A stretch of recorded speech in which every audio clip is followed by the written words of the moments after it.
Shopping clean shouldn't feel like a chemistry exam. In this video, I'm going to show you exactly what to buy organic, the things that you can skip, and how to wash produce so you cut the pesticides without blowing your budget.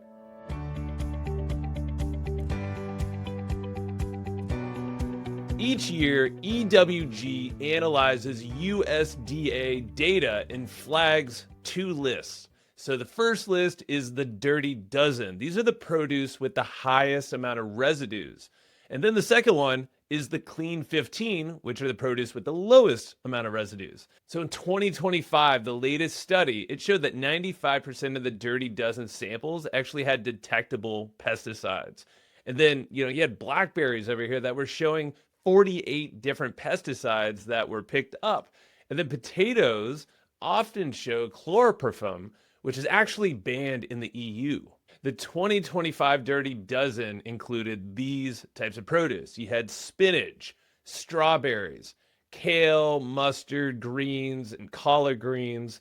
You had grapes, peaches, cherries, nectarines, pears, apples, blackberries, and new this year are blueberries and potatoes. So for kids, people on detox programs, supporting your hormones and preventing and just avoiding all these toxins, you have to prioritize these and get organic whenever you can. So the 2025 list of the clean 15 produce is where conventional is generally low risk. So almost 60% of these types of produce had no detectable residues.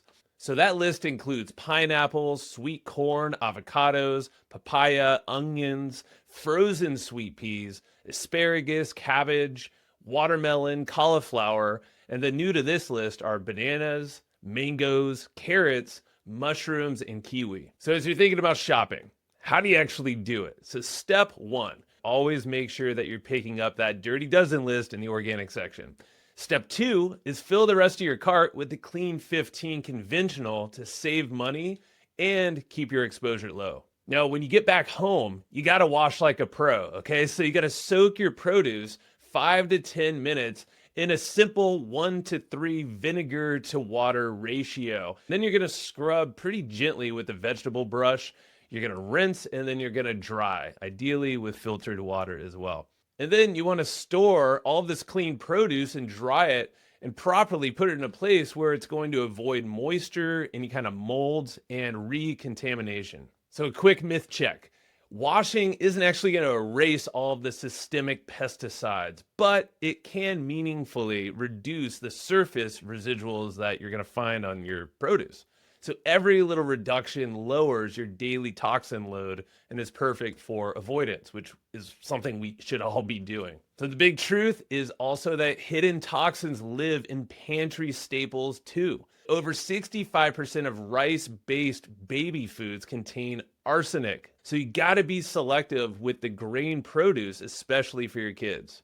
Pesticides are literally part of the toxin fingerprint that's driving up things like fatigue, immune stress, and even inflammation of all parts of your body. Food is something daily that you got to put inside your body, and it's completely controllable. So you got to make sure you're cleaning up all the inputs that you're putting into your body so you're going to function better and have a lot more vitality. All right, quick action plan for you here. So I want to make sure that you have these lists screenshotted somewhere on your phone so it's easy when you're out there shopping. So make sure to either screenshot parts of this video or go to the blog post listed in the description where you can see all this written out. Know what your dirty dozens are. So you're always buying the dirty dozen produce in the organic form. And then also on the other side for the clean 15, make sure you're getting those at least in the conventional form. You could save some money that way. Also, remember to wash your produce in that vinegar soak and then peel whenever it's possible. So if you actually want to know what's happening in your body and understand your current toxin burden, those are the things that make up with pesticides, plastics, heavy metals, molds, then you got to really have a real plan. This is the time where you want to book a free consult with mdlifespan.com. They also have a toxin test that you can do. And this is how you're going to start to learn about your own results. You can figure out how to modify your diet and how to actually build a specific protocol for you that fits in your life. All right, let me know in the comments of what you're doing to avoid these types of pesticides in the world. Like and subscribe to this if you want to see more of them, and check out our other videos where we dive deeper into toxins, into other protocols that you can do right now for your health.